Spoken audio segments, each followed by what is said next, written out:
할렐루야. 벌써 여름이 되어갔습니다. 벌써 이렇게 더우면 8월달에는 어떻게 보낼까 싶습니다.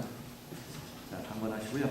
이렇게 복된 자리에서 뵙게 되니까 더 반갑고 감사합니다. 옆에 있는 분들 한번 인사하시고 축복하시면 감사드리겠습니다. 자, 복된 자리에서 뵙게 돼서 감사합니다. 감사합니다.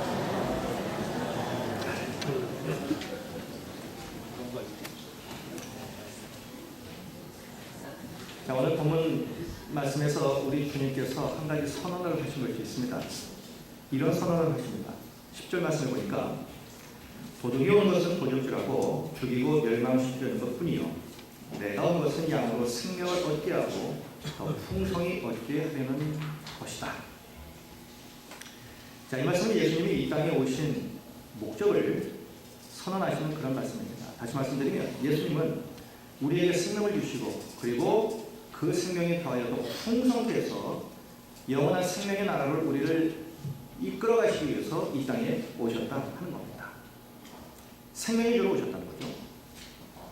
자, 이러한 생명의 사역을 감당하기 위해서 예수님께서 이 땅에 오셨는데, 그런데 바로 이러한 예수님에게 대적하는, 대립되는 그러한 세력이 오늘 본문에 나옵니다.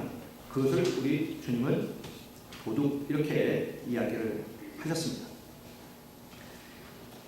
이 10절에 나오는 이 도둑이라고 하는 것은 광범위하게 말하면 우리의 생명을 위협하는 모든 것, 이것을 도둑, 이렇게 정의를 내릴 수 있고요. 그리고 좁은 의미로는 예수님께서 오셨던 바로 그 유대 땅 팔레스타인에 있었던 지도자들을 가르칩니다.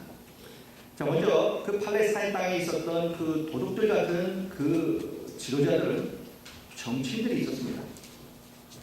당시 이 조그만한 땅 이 팔레스타인은 로마 총독 빌라도와 그리고 3명 내지는 4명의 분봉왕들이 그 지역을 나누어서 이제 다스리고 있었던 그런 때였습니다. 그러니까 분할 통치를 하고 있었던 그런 때였습니다. 당시 로마는 전 세계적으로 많은 시민들을 가지고 있었습니다. 그 시민들을 만들면서 그 지역에 로마 정부에서 이제 그 총독들을 이제 파견을 해서 그 시민들을 이제 관리하도록 그렇게 했습니다. 그런데 그 많은 시민들 가운데에 이 팔레스타인이라고 하는 곳은 늘 로마의 골칫덩어리였습니다. 항상 반란이 일어나고 항상 문제가 생기고 항상 전쟁에 그 어떤 불씨를 품고 있는 그런 곳이 바로 이 팔레스타인이었습니다. 그래서 로마의 총독들 가운데는 이제 정기적으로 이제 그들도 이제 인사 이동이 있겠죠. 그래서 다른 것은 몰라도 팔레스타인만큼은 절대로 가게 하지 않게 하기 위해서 돈도 쓰기도 하고 줄도 내기도 하고 이렇게 하면서 이 팔레스타인을 피하려고 했던 그런 지역입니다. 자, 이런 지역에 지금 빌라도가 총독으로 왔습니다. 원해서 온 것이 아니겠죠. 그도 가고 싶지 않지만 아무튼 파견을 받으니 마지못해 이곳에 온 것입니다. 그러니 이 지역에 대해서, 이 나라에 대해서, 이 백성들에 대해서 아무런 애정이 없는 그런 사람이에요. 그 사람이 총독으로 온 겁니다.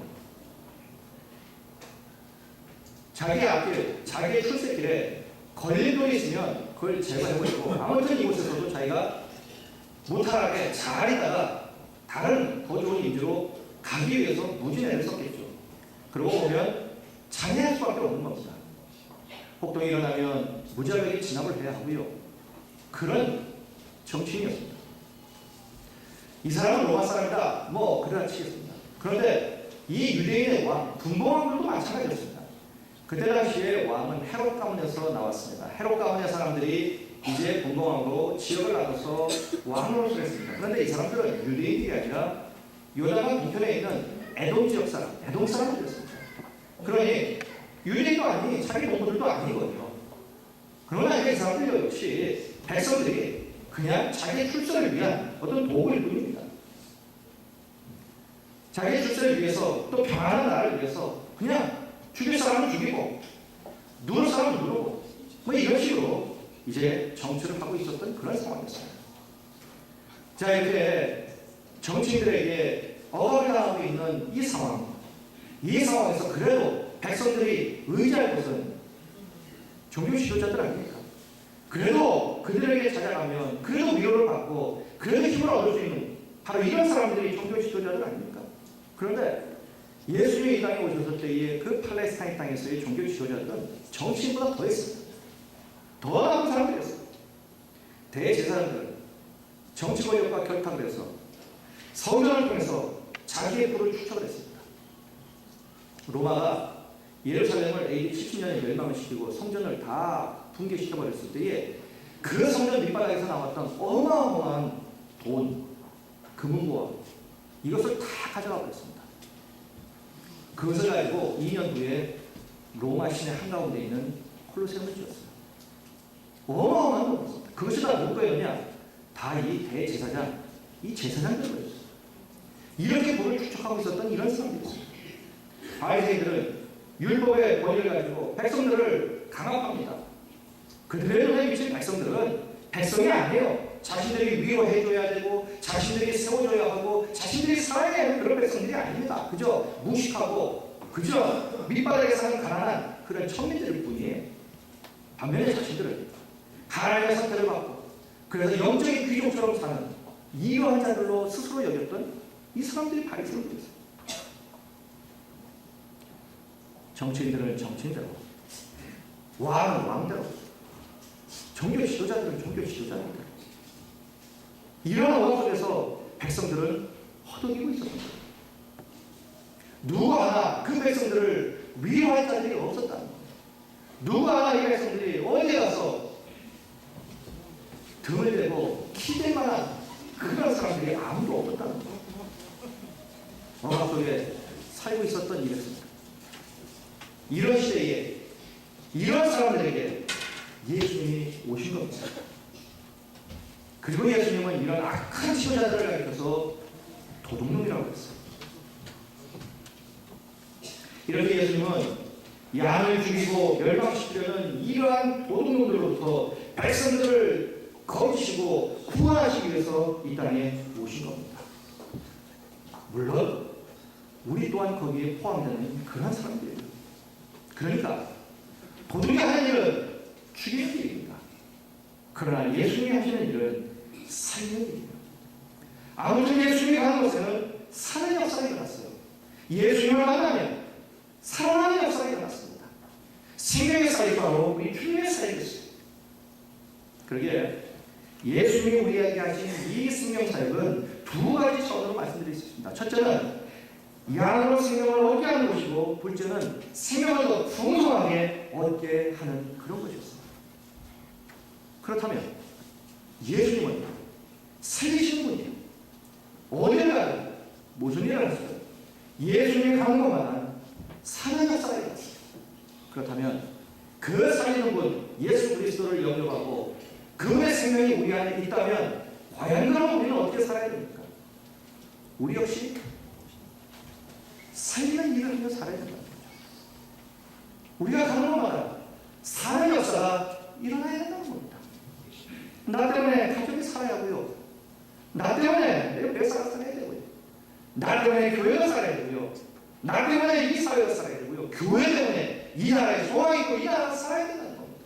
왜냐하면 우리가 믿는, 그래서 우리에게 생명을 주신 그 예수님이 하시는 일은 살리는 일이기 때문에, 그 살리는 영이 우리 안에 있기 때문에 그렇습니다. 그래서 우리가 할 일은 살리는 일이에요.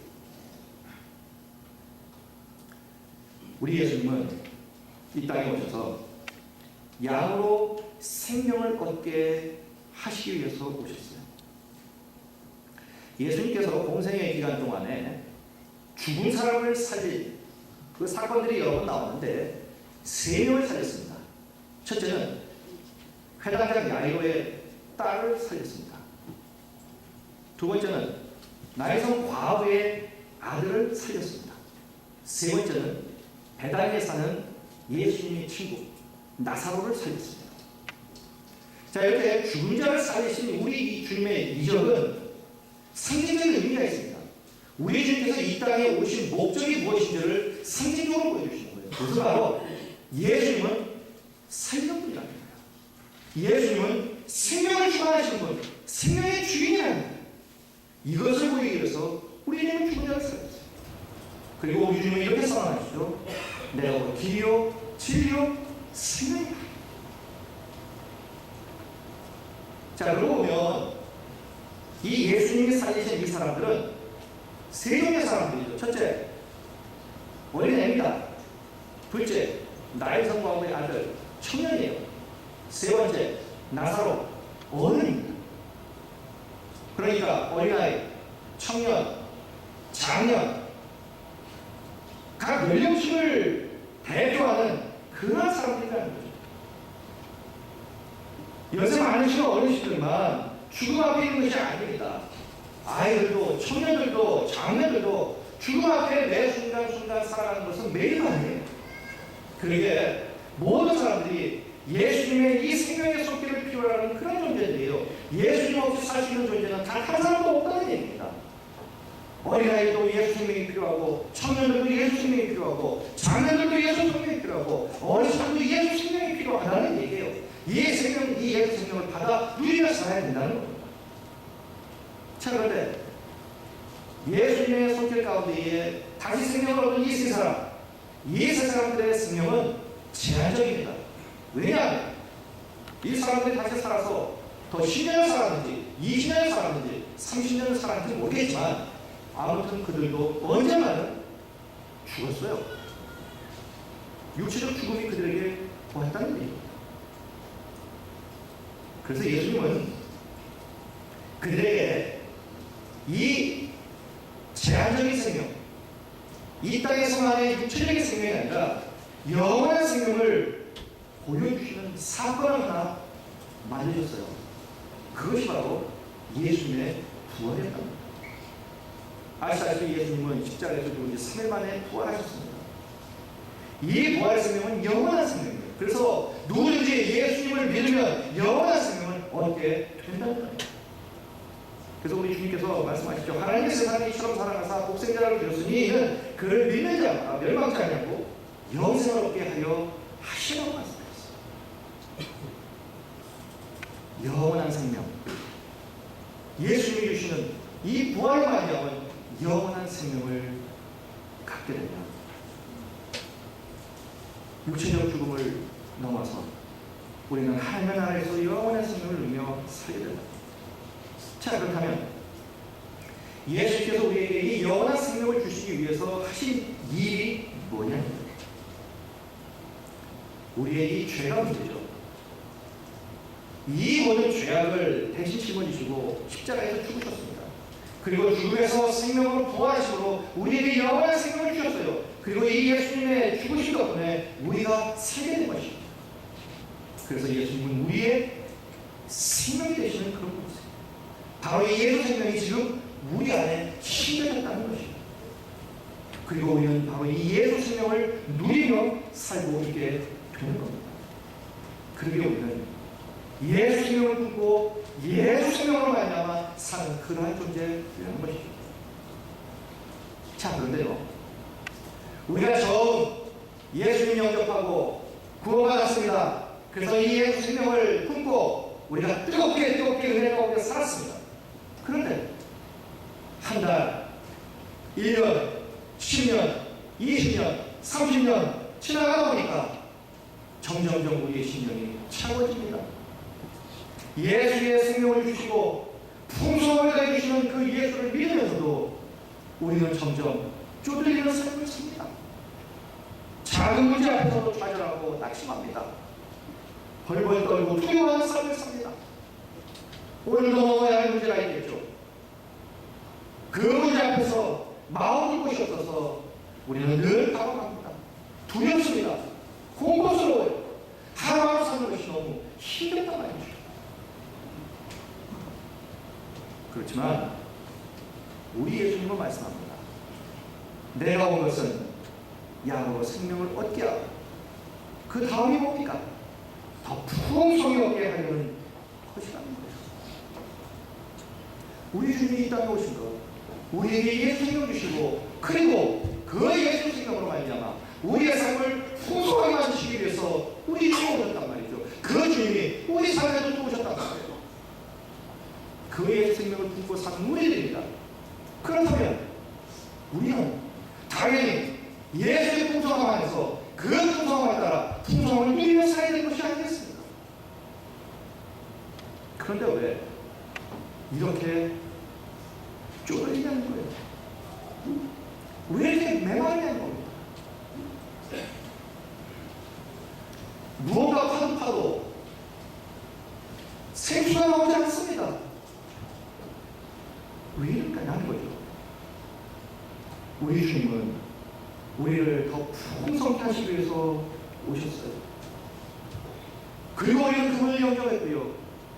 그리고 그 예수 생명이 우리 안에 있고 그 풍성케 하신 주님을 따라 우리가 지금 살고 있습니다. 여러분, 생명이라고 다 같은 생명이 아닙니다. 지금 이 시간에도 중환자실에서 인공호흡기를 달고 생명을 연명하신 분도 계실 겁니다. 생명이 있긴 하지만 그 생명은 건강한 생명은 아니에요. 육신의 생명은 그런 것이 아닙니다. 마음이 병든 사람, 정신이 병든 사람, 영혼이 병든 사람 많습니다. 주일이 되면 어김없이 교회에 옵니다. 예배 한 시간 드립니다. 그런데도 마음에 기쁨이 없어요. 그런데도 마음에 은혜가 없는 겁니다. 예수 만난 지가 언제인지 모르겠어요. 늘 심령이 볼덩이 같습니다. 늘 마음이 아파요. 영혼이 메말랐습니다. 똑같이 신앙생활하면서도 누구는 예수의 생명을 풍성하게 누리며 사는데 냉랭한 신령 가지고 아무것도 누리지 못하고 늘 쪼들리며 사는 그런 인생도 있습니다. 같은 생명이어도 생명의 질과 그 생명의 농도가 하늘과 땅 차이로 다르다는 거죠. 우리 예수님은 우리가 풍성하게 사시기를 원하세요. 하늘의 풍성함을 누리며 살기를 원하시고 하나님은 가든 우리에게 은혜 주시기 원하시고 하나님은 가든 우리에게 복 주시기 원하십니다. 그 무엇이든 우리 주님의 것이라면 우리의 신령을 활짝 놓으시고 우리 하나님을 향하여 구하며 풍성하게 누리시며 사시는 저희 모두가 되시길 축원드리겠습니다. 누리며 사셔야 됩니다. 자, 그런데 이러한 생명의 역사가 처음 시작된 것이 어디냐? 창세기 2장에 나옵니다. 특별히 창세기 2장 16절에 보면 하나님은 사람에게 그 에덴 동산 안에 있는 그 각종 나무의 열매를 임의로 다 먹으라고 하셨습니다. 그런데 바로 그 동산 각종 나무의 열매에는 생명나무의 열매도 포함되어 있었어요. 이 사실을 잘 아시죠? 선악을 알게 하는 나무, 열매 하나님 먹지 말라고 했습니다. 그러나 인간은 그것을 따먹었어요. 그러자 온 인류에게 죄가 들어왔습니다. 이 내용은 단지 창세기 2장 안에만 기록되어 있는 내용이 아닙니다. 뿐만 아니라 신학적으로 공부하고 연구해서 신학적인 무슨 발표를 하는 것, 이것으로 끝나는 것이 아닙니다. 이 내용은요, 날마다 우리가 사는 우리의 삶의 현장에도 생명나무와 선악을 알게 하는 나무가 공존한다는 사실. 오늘도 우리의 삶에 생명나무와 선악을 알게 하는 나무가 있어요. 그리고 우리는 그 사이에 있는 겁니다. 우리가 무엇을 선택하든지 우리는 그렇게 산다는 얘기예요. 생명나무를 선택하며 살 수 있고 선악을 알게 하는 나무를 선택하며 살 수 있다는 얘기입니다. 그 어느 것을 선택하며 사느냐에 따라서 우리가 풍성한 열매를 누리며 사느냐 아니면 메마른 광야 같은 죽음의 삶을 사느냐 거기에서 판단을 한다는 겁니다. 그럼 어떻게 하면 생명나무를 우리가 선택해서 우리 하나님이 주신 이 풍성한 열매를 누리며 살 수 있느냐 아닌 거예요. 이것은 바로 하나님과의 깊은 관계를 통해서 나오는 것입니다. 하나님과의 깊은 관계를 통해서 이 깊은 관계 안에 있으면 하나님의 은혜의 세계 속에서 우리는 살게 되는 거예요. 바로 그 은혜의 힘으로 우리는 생명나무를 선택할 수 있다는 거예요. 여러분, 그리스도인의 삶은요, 세상 사람들이 사는 삶의 방식과 다릅니다.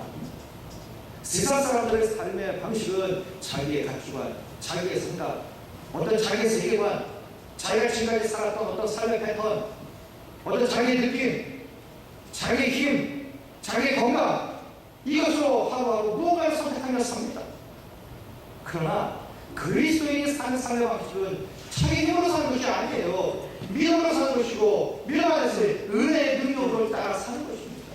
그렇기 때문에 그리스도인이 은혜가 없이는 그리스도인으로 사는 것이 불가능한 겁니다.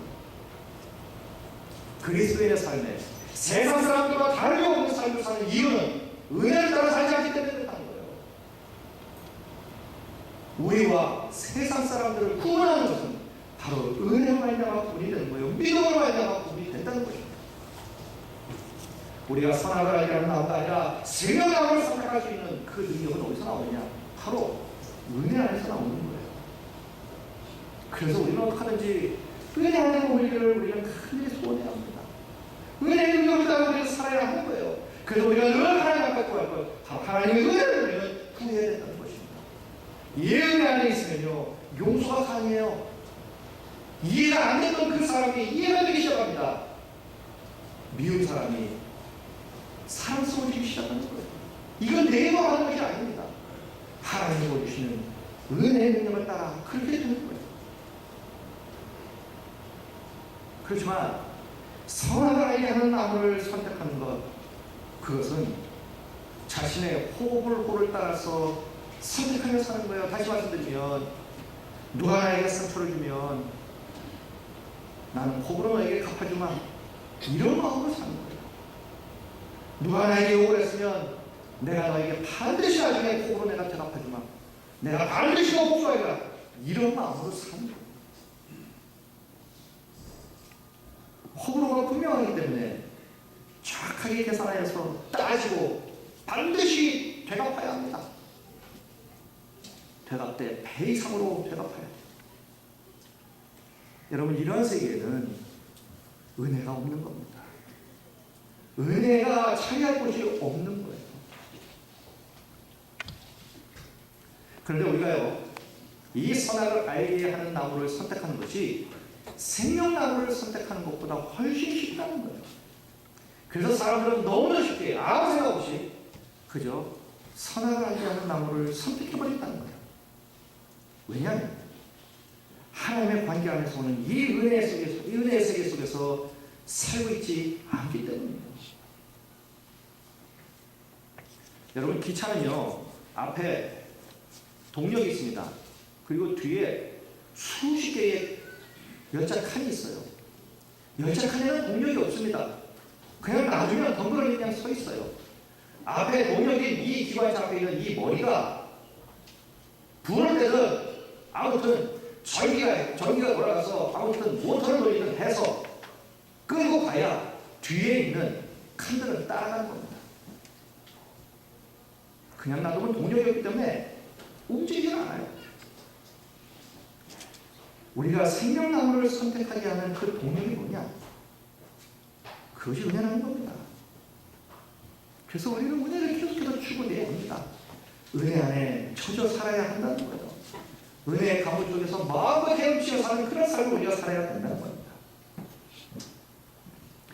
그렇기 때문에 우리가요, 생명을 더욱더 풍성히 얻는 그런 삶을 살기 위해서는 어떤 일 앞에서든 우리의 호불호를 따라 결정하지 마시고요, 하나님의 은혜 안에서 생명을 따라 우리는 결정을 해야 한다는 것입니다. 무슨 말을 하든 무엇을 선택해서 무엇을 결정하든 꼭 생각해야 될 것이, 이것이 과연 사람을 살리는 일이 아니고요, 이것이 과연 생명을 선택하는 일이냐. 아무리 좋은 일이어도 생명을 죽이는 일이라면 그것은 아니에요. 생명보다 귀한 것은 없기 때문입니다. 조금 늦게 하더라도 살리는 일부터 해야 합니다. 교회가 그래야 되지 않겠습니까? 교회는 회사가 아니에요. 교회는 절대로 회사가 아닙니다. 회사는 누가 살든 죽든 상관없어요. 이익을 남기면 되고 수치상 뭐가 올라가면 됩니다. 뭔가 남기면 돼요. 그러나 교회는 사람을 잃어버리면 끝이에요. 교회의 존재 목적이 없는 겁니다. 교회는 살리는 것이지 죽이는 것이 아니기 때문입니다. 왜냐하면 교회는 그저 건물이 아닙니다. 예수의 몸이기 때문에 그래요. 예수의 생명이 있는 것이기 때문에 그렇습니다. 그래서 우리는 교회 안에서 말 한마디라고 진짜 잘해야 돼요. 내 말이 칼이 되어서 그 누군가 하나를 죽이는 사람이 하는 거예요. 야고보에서도 분명히 말씀합니다. 우리의 혀는 사람을 살릴 수도 있고 죽일 수도 있다는 거예요. 우리의 입술이 생명의 입술이냐 죽이는 입술이 있다는 거예요. 대단히 중요한 일입니다. 사소한 것 같지만 너무 중요한 일이에요. 나로 말미암아 누군가 하도 살아야지 죽어서는 안 되지 않습니까? 그것이 아무리 좋은 일이어도 사람이 죽는 일이라면 그것은 하나님 앞에서 그것은 책망받을 일이죠. 그래서 우리가 선택의 결정을 하는 데 있어서 생명을 선택하지 않았다면 그것은 생명을 더 풍성히 얻는 삶을 포기한 것과 같은 것입니다. 전화신방을 해보면 참 바빠요. 갈 곳이 대단히 많습니다. 주일날도 갈 곳이 너무너무 많아요. 일이 너무너무 많습니다. 정말 황금 같은 시간에 갈 곳이, 할 곳이 많죠. 그런데 우리는 오늘 이 자리에 계십니다. 왜 오셨습니까? 왜 이곳에 계십니까? 이 좋은 날씨에 왜 이곳에 계십니까? 놀 수도 있고 즐길 수도 있고 어디 갈 수도 있고 합니다. 그런데 왜 이곳에 계십니까? 한 푼이라도 더 벌 수도 있습니다. 그런데 왜 우리는 이곳에 있습니까? 이 좋은 날 놀 것 많고 즐길 것 많은 지금 이때 우리가 지금 무슨 배가 고파가지고 그렇게 고민하고 갈까 합니까? 아니잖아요. 누릴 거 참 많습니다. 그만한 여건도 됩니다. 세상 사람들이 우리를 보면 뭐라고 할까요? 왜 우리는 지금 이곳에 있습니까? 왜 이곳에 오셔서 예배를 드리고 케이슨이 하는 겁니다. 간밤에 피곤해서 주무시는 한이더라도 이 자리에 와 계시는 이유가 도대체 뭡니까? 세상에 준 즐거움이 이곳에 있어서 그렇습니까? 이곳에 와 앉아 계시면 단돈 10만 원이라도 주십니까? 참 그런 교회도 있더라고요. 언젠가 한번 우리나라에 저 일산인가 어느 교회는 교회에 오면 얼마? 10,000원인가 20,000원씩 줬답니다. 참 왜 그런 짓을 했을까요?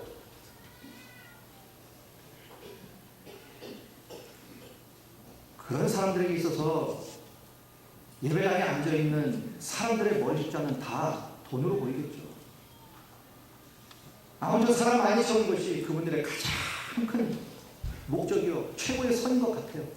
그러니 돈을 좀 주고하면서라도 자리를 채우려고 합니다. 우리 도대체 이곳에 왜 계십니까? 그런 이유가 아니잖아요. 우리가 이곳에 오신 이유는 단 하나입니다. 이곳에 예수 생명이 있기 때문에, 그래서 그 예수 생명 안에서 우리 하나님이 주시는 그 풍성함을 더 풍성히 누리기 위해서 우리는 이곳에 오신 거예요. 할 일이 없어서도 아니고 갈 곳이 없어서도 아닙니다. 배송이 편해서도 아닙니다. 오히려 바쁘고 어렵고 힘들기 때문에 예수 생명이 더 필요하기 때문에 예수 안에서의 풍성함이 내게 필요하기 때문에 우리는 이곳에 오는 거예요. 이곳에 계시면 안 됩니까? 그렇기 때문에 제가 이곳에서 또 말씀드리고 싶은 것이 있습니다. 똑같은 자리에서 똑같이 예배드리고 똑같이 말씀 듣고 똑같이 찬양하고 똑같이 기도하는데 누구는 예수 생각하면서 풍성을 누리려 하시는데 누구는 여전히 빈마음으로 왔다가 빈마음으로 가시다는 거예요. 그래서는 안 된다는 거죠. 스스로 물어보십시오. 내가 도대체 여기 왜 와 있는가? 무엇 때문에? 왔으면 무엇을 내가 지금 얻어가고 있는가? 이것을 우리는 반드시 생각해야 합니다. 예수 생명을 선택하는 것, 이것이 바로 우리가 행복을 선택하십니다.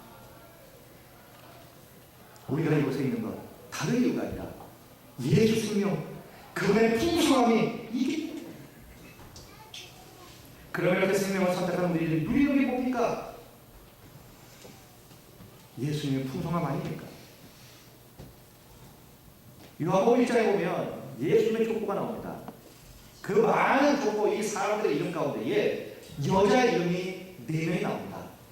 다말, 라합, 룻, 바세바 4사람이 나옵니다. 그 가운데에 그 당시에 가장 밑바닥에 살았던 3사람, 다말, 라합, 룻, 이 사람들은 진짜 그 당시에 밑바닥에 살았던 기구한 운명을 갖고 살았던 사람들, 이것이 그들의 공통점이었어요. 그런데 이들의 공통점이 또 있습니다. 이렇게 기구하고 가장 밑바닥에 살았던 이 사람들이 결정적인 순간에 생명을 선택했다는 거예요. 생명을 선택했다는 거예요. 생명을 선택하자 그 기구한 운명이 풍성한 삶으로 바뀌었다는 거예요. 그리고 메시아의 조상이 되어버리더라는 겁니다. 여러분, 아무리 어렵고 힘든 인생의 상황에서도요, 우리가 무엇을 선택하느냐, 이건 대단히 중요합니다. 생명을 선택했다면 아무리 힘들고 어렵고 망한 상황에도 하나님은 패자 부활전을 통해서라도 우리를 반드시 다시금 일으켜 세워 주실 거라는 거예요. 이것이 바로 생명을 선택한 결과라는 거예요.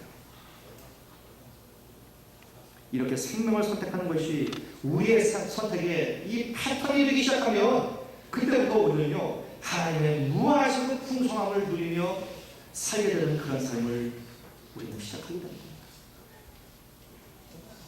여러분, 삶의 행복은 삶의 조건에 있지 않아요.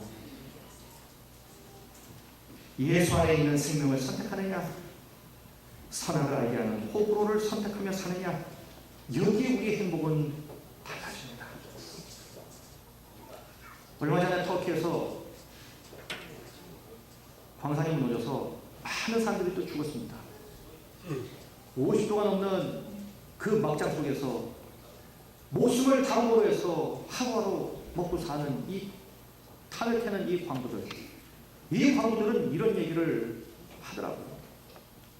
이 땅에 있는 일 가운데 무슨 일이라도 햇빛을 보며 일하는 그 일이라면 그 일이 무슨 일이어도 그 일은 축복된 일이라고. 그렇지 않습니까? 수킬로 밑에 목숨을 담보로 그 막장에서 일하는 사람들, 그 사람들은 햇빛 보며 일하는 그 일이 무슨 일이어도 그 일은 축복된 일이라는 거예요. 예수님이 우리를 죄악의 막장에서 우리를 건져주셨어요. 여러분, 이거 하나만이라도 우리 정말 행복한 사람들 아닙니까? 여기에 끝이지 아니하고 예수님은 우리에게 삶의 의미를 주셨어요. 인생의 목표를 주셨어요. 그리고 예수의 생명을 주셨어요. 그 예수 생명 안에서 풍성이 없게 하려는 그 주님의 풍성함을 우리에게 허락하셨어요. 그러게 어떤 상황에서도 여러분 생명을 선택하시길 바랍니다. 그렇게 함으로 말미암아 우리 주님을 깊이 체험하시고 주님의 은혜를 사모하시고 주님이 주시는 더 풍성하게 하시는 이 풍성함을 누리며 살았으면 정말 좋겠습니다. 여러분, 예수님은 우리를 변화시키는 능력자예요. 그래서 병든 생명을 건강한 생명으로 바꿔주십니다. 슬픔 대신 기쁨을 주시고요, 무기력함 대신에 생명의 역동성을 주십니다. 순간의 즐거움 대신에 건강한 행복을 주십니다. 다투고 가정한 가정의 변화에 작은 천국으로 만들어주십니다. 예수님 안에서 부부관계가 변하고요, 부부와 자식 간의 관계가 달라집니다. 우리의 생업의 현장이 풍성함으로 바뀌게 됩니다. 예수님이 역사하십니다. 이것이 바로 예수 생명 안에서 양으로 풍성케 하시는 우리 주님의 은혜를 누리며 사는 그런 삶인 거예요. 이것이 바로 예수 생명을 소유하고 사는 하나님의 자녀에게 주시는 하나님의 풍성하신 은혜라는 것입니다. 그러게 여러분, 항상 그리고 매순간마다 선악을 알게 하는 호불호, 내 생각, 내 감정, 내 어떤 그런 가치관, 내 어떤 자존심, 이런 것으로 무언가를 선택하지 마시고요, 우리에게 생명을 주셨을 뿐만 아니라 더욱더 풍성하게 얻게 하시려는 풍성함의 근원이신 바로 이 예수님 안에서 생명을 선택하시고 생명의 열매를 충만히 누리며 사시는 저희 모두가 되시기를 주님의 이름으로 간절히 축원드리겠습니다. 그리고 한 가지만 더 말씀드립니다. 내 생각에 따라 호불호를 선택해서 구원받아야 하는 우리 주위에 있는 영혼들, 이 영혼들 외면하지 마시고요. 꼭 생명을 선택하셔서 이번에 꼭 한 영혼이라도 주님께로 인도해서 나라는 사람이 생명을 살리는 사람이구나, 이걸 다시 한번 좀 확인하시고요. 나로 말미암아 그 누군가가 예수 만나 생명을 얻어 풍성하게 되는 그 축복을 우리가 더불어 누리시는 우리 모두 되시기를 다시 한번 주님의 이름으로 간절히 축원드리겠습니다. 기도하시겠습니다.